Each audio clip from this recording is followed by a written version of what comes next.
Afternoon, fret friends. Now, my voice sounds a little odd. It's because I've just been to the dentist and I've had 2 teeth drilled and what have you, all shaped up ready for a bridge being fitted, and my whole face, my nose, my lips, everything is really numb, and I didn't have a drink because it'll be all over me. But anyway, new product on the bench today, and this is a left-handed Fender Telecaster belonging to a friend of mine from church, and don't know what it needs because I've not checked it over yet. He didn't say it needed anything, he just said kind of tidy it up and tune it in and this, that and the other, and I could tell straight away those frets are really quite tarnished, so they need scraping and polishing. So we're going to do that. I'm going to check the setup. Setup doesn't look too bad, but again it's a lefty so I can't really play it.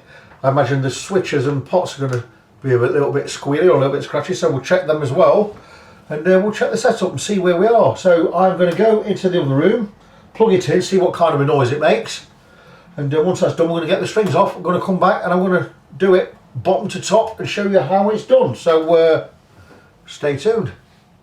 Okay, so I've been had the guitar plugged in, plays fine, sounds fine, no problem with the electrics, no scratchy pots, everything's fine there. However, removing the strings, someone had double looped these, so we looped them through once and looped them through again. Absolute nightmare. I don't know where anyone learns to double loop strings in a tuning peg, but don't ever do it. It makes a lot more work for people like me. It's right bind to get them out. I've still got one stuck in there because I couldn't get it out. You don't need to thread it through, wrap it around and thread it through again. I don't know where that come from. I don't know who started doing that, but it's a bloody stupid idea. I swore there because I've just pricked myself on the end of this string again. But look, problem I'm in trying to get this out. I might have to leave it in because I can't get it out. It's just stuck in the end there. So there you go. So let's forget that and move on to the frets. So the frets are deeply pitted all down this end here. We've got divots in them all the way down, and I would be saying we need to recrown and level these, or certainly level this end. So I would say I'd be recommending a fret level and a re-profile there because of the divots in this end. They're that bad, but I'm not going to do that because I've been across with Fret Rocker. There are no high frets. These frets are all level. So what I'm going to do is I'm going to leave these in. I'm going to tell him once your guitar starts playing up and you start getting ringing and buzzing, then we're going to take either change these frets or we're going to level them and recrown them. Because I don't think he's got the money now to do a complete level. But what I need to do is I need to bring all these frets down to the level of the divots in this lot. So just level the lot, recrown, polish, put the guitar back together. It's a £135 job. And I don't think he's going to go for it. So I'm going to set it up, I'm going to polish the frets, and I'll set it up best I can. But like I say, been across with Fret Rocker, doesn't need a level. But these divots are going to start causing problems somewhere down the line very soon. So we may as well play it till it starts doing that, then he can decide if he wants to refret or if he wants me to level and recrown them. So it's going to have a basic setup, it's all a little bit dusty. Just needs a good clean, which is what I'm going to do, and we'll give it a set up, see what I want to do with these frets if he gets back to me today. Otherwise, because I'm going to wrap it up in 40 minutes. I'll just do a little bit of work on it and see where we are in a short while. So I'm going to show you the difference between a polished fret and an unpolished fret. And these ones here, they're gold coloured because they're not polished and covered in all sorts of gubbins. I've polished this one and that is now silver again, so it's going to make a big difference. So what I've done is taped over the pickup so we don't get filings from the steel wool in the pickup magnets, using a fretboard guard here. Right, put in place and just get right over the fret and really pinch this into the fret so you get right into the corners. Just bring this all back. I mean, another way I could do it, I could tape up the fingerboard and probably get in a little bit closer, but then I'm going to press all the tape and it's going to be an absolute bind to get back out. So there you go, there's 2 done. Wow, and what a massive difference. So I'm going to crack on, get these done, and I'll show you how they come out later. Welcome back, guys. I got the double wound string out of the end of this first string pole, tuning pole there. Right nightmare, because it had been looped through, tightened up, then looped through again, and made it really hard to get the string off because I snapped the string at this end. So don't double thread the end of your string through these holes because they're impossible for us to get off. Totally not necessary. Right, anyway, the reason I brought you back in is polished all the frets last night, cleaned all the fingerboard. I've just removed the control cavity on the top there just to get some, it's a lovely little piece of wire in this. Again, full size pots. I'd imagine they are CTS audio pots. They are CTS audio pots, 250k. And even though there's no, the electrics are working fine, we're going to put some switch cleaner in there. Just a little squirt in each. Just for no reason other than we can. And that is going to clean up any carbon deposits in there. And the pots are going to sweep a lot better and a lot cleaner. Also won't hurt to give the three-way blade a little bit of a squirt as well. We can go straight in at the top, each side, and just work some switch cleaner in there. And again, that's going to clean all the contacts.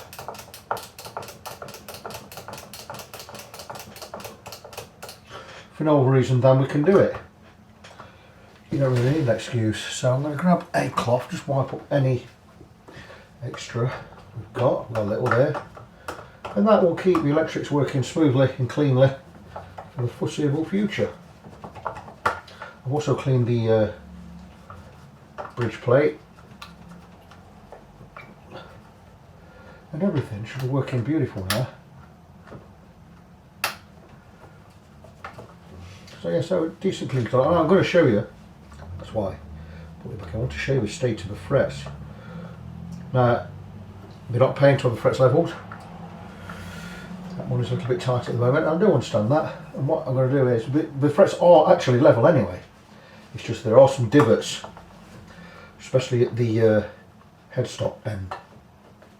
Let me screw this back on while we're here. I'll get it back on instead of messing about. So I'm going to show you the divots in a moment once I've got this control plate back in.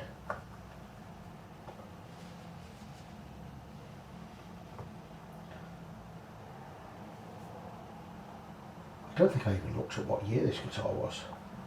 I don't know whether it's got them on them or not. Let's just have a look. No. Right, let me show you my problem with the frets here. And I'm going to get in a position where I can show it to you, and hopefully you can see it.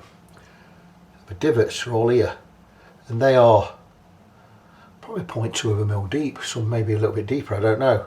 And I normally like to get them out, level them off and re-crown them, but we don't have the finances for that right now. And that's because there's a reason. I know why. It's not that they've got no money and they're skint. It's I just know that the guy who owns this guitar has just changed. He's gone from being employed for many, in fact all his life, from being employed all his life to now to being self-employed since January, since now.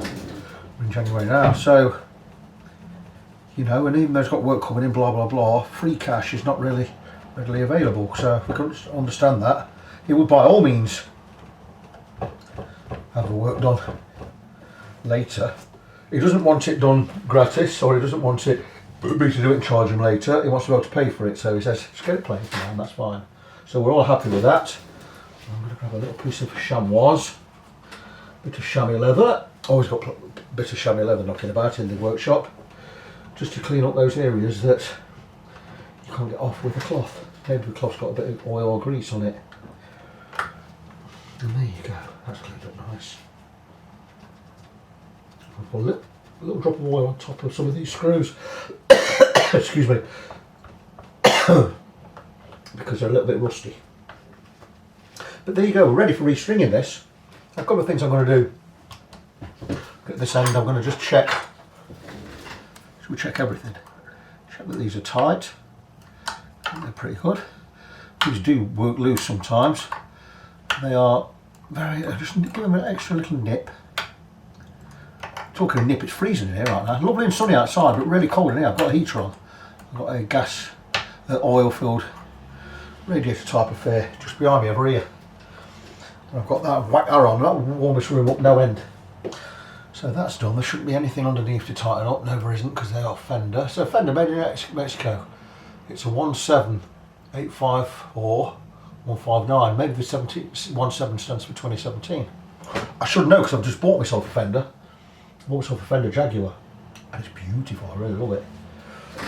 Not really played it yet. I've only played it to test it, but I've been so busy. So this is my only source of income right now. So if I'm not in here, which I haven't been, no money coming in, and it's we're just fortunately my wife's just had a raise, but it's no good her getting a raise and me stopping working, is it? We're not better off, are we? She's working her guts out and I'm doing nothing. We can't work like, we can't live like that. So anyway, it's going well. I'm going to get some strings on, and we'll have a look at the nut and the setup when I come back. So off camera, I've done a couple of things. I've set the intonation and I've set the radius. To set the radius, what we do is we measure the two outer strings at the 12th fret, 1.75 mil on this side, 1.5 on that side. We set them to that height on these two saddles. Then the four in between, we raise them all high. And what we do is we take a 9.5 inch radius gauge, like this, place it under the strings, like so. Then we drop, we know two outside ones are already set, and we just drop each string onto the top of radius gauge. Now, I'm still a little bit high on this side. Didn't notice that before. So I'm going to just drop these down a little bit. So you're getting, you see me set the radius now.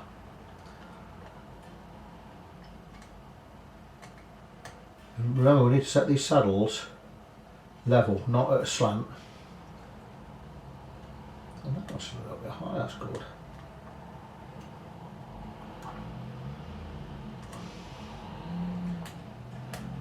And there you go. I've set the radius on there, so just going to check that they are all perfectly level. So if I do a bit one side, I do it up on the other, like so. Just keep them straight. Can't really see what I'm doing from where you are, but that's it. Quite happy with that. And we're going to get tuning pretty much close.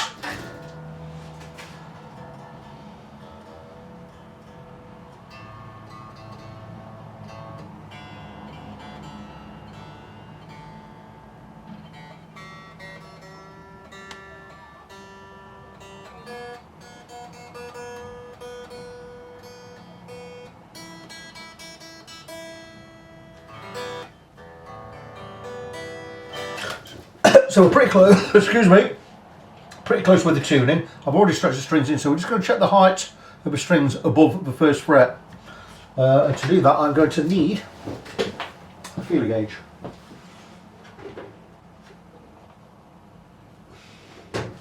You've all seen me do this many times before. What I'm going to do is I'm going to cut the nut slots just that little bit deeper. And for measurements, from the top of the fret to the bottom of the bass string, I'm going to go 0.3 millimeters, and from the top of the fret to the treble string, I'm going to go 0.2 millimeters. And we're going to go somewhere in between, gradiating it down. So 0.3 this side, 0.2 this, and we'll gradually move it down in that area. The nice figures I like to work with. Right, here's your 0.2 for this side, and we're going to be way above that, and we are way above that. So, and I'm going to be cutting each of the slots. So you've all seen my Hosco set. My 10 and the 13 sit in Stumac holders to stop them going all wibbly wobbly when you're using them. So with the 10, which I believe is this one, just going to keep it level with the neck.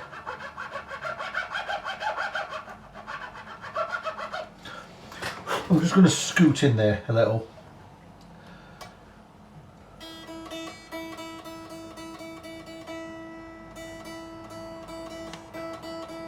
And just keep taking a measure.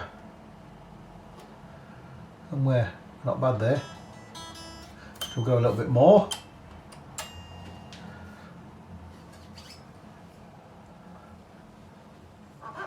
Don't go too deep, because if you do, you'll be replacing the nut.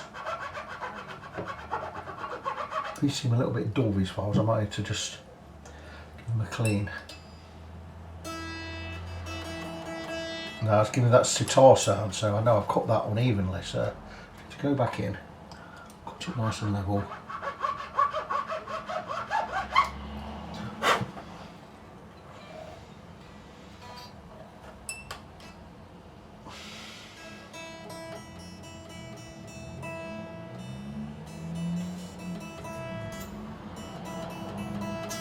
Still go a little further, so take your time.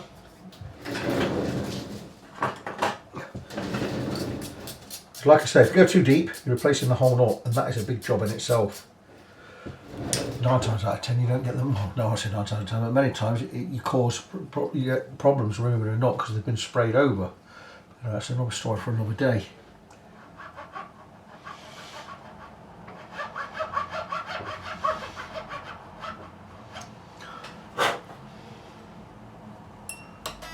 Take your time now, that's looking low enough to me, I can tell.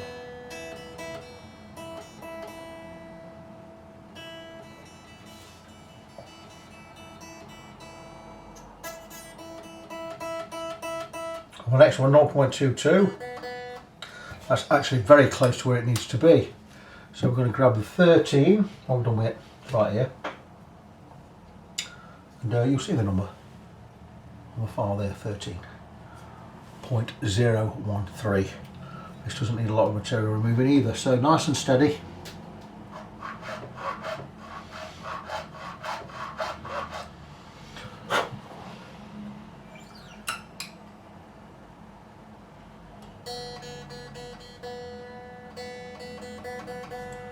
And I think that's going to be exactly where I need it to be.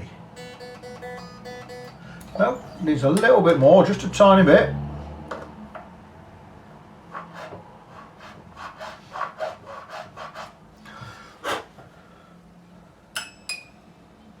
That's there.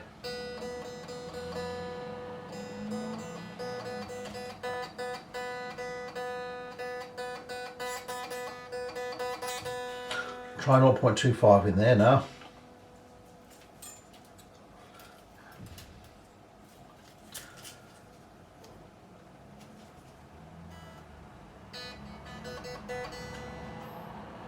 Still go a little bit more on that.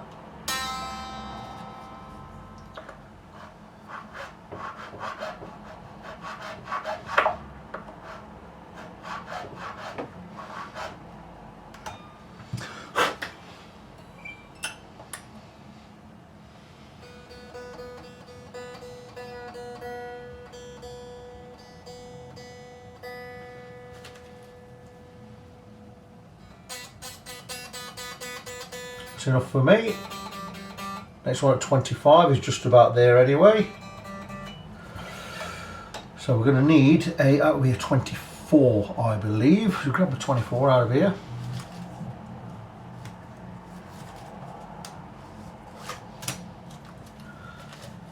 Doesn't need too much off that. So you're seeing how this works, pretty easy. Don't go, like I say, just don't go too deep, because you will be replacing that nut, and it's a big job. I've done it before. So it's on 24, so you don't need to go mental.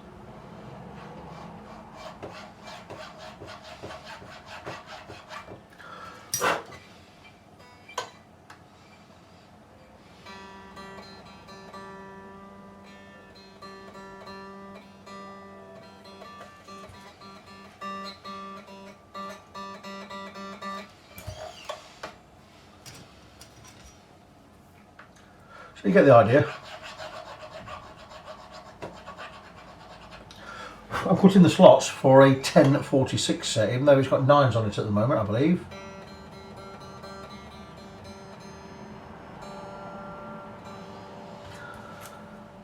I think we're just about there with that.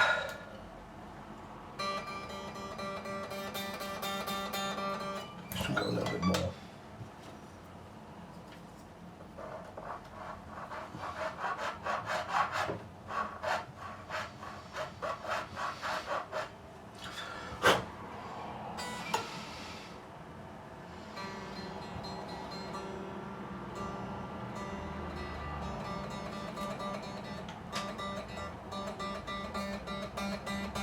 That's close enough for me.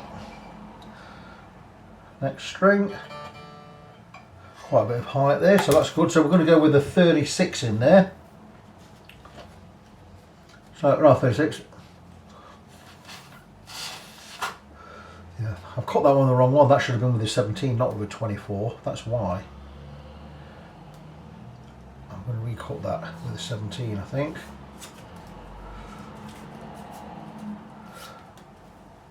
So this one is a 24.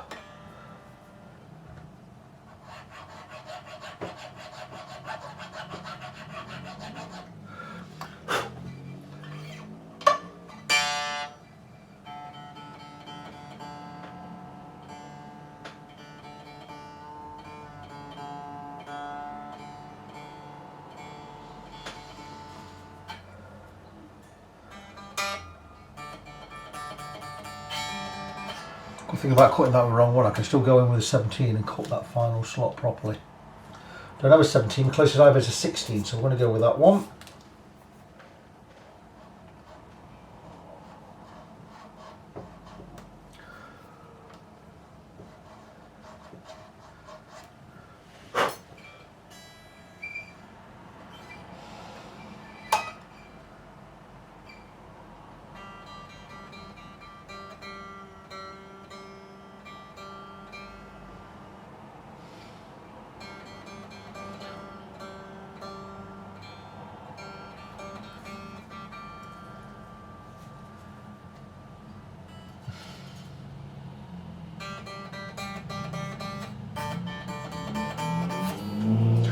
So 24 can go a little bit deeper.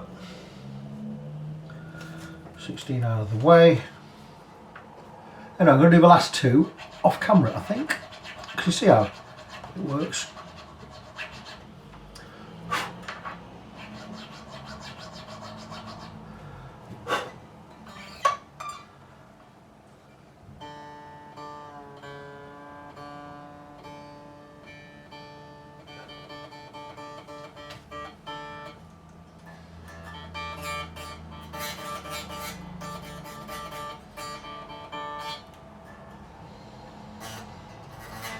So last two to do, we'll get the last two done off camera and then we'll be just about finished.